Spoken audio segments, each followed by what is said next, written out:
Hello guys, in this video I will show you how to add notes to your design in Canva. But first of all, I just want to mention, please don't forget to subscribe to my channel for a chance to win a new iPhone 13.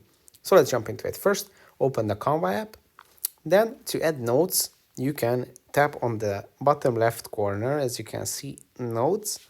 And if you tap on notes, you can start typing in and it's going to add the note to the specific slide that you have. As you can see on the top says page 1. And if I create a new page, I can type in a new note here. So all the notes are specific to the different slides. As you can see, if I change between the slides, the notes are going to show up that I've created.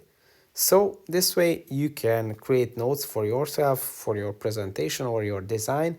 And if, for example, you stop working on it day before and you want to create something more in that slide, you just can type in the notes so you don't forget. That's it for this video. I hope it was helpful for you. If it was, please consider subscribing and see you in the next one. Bye.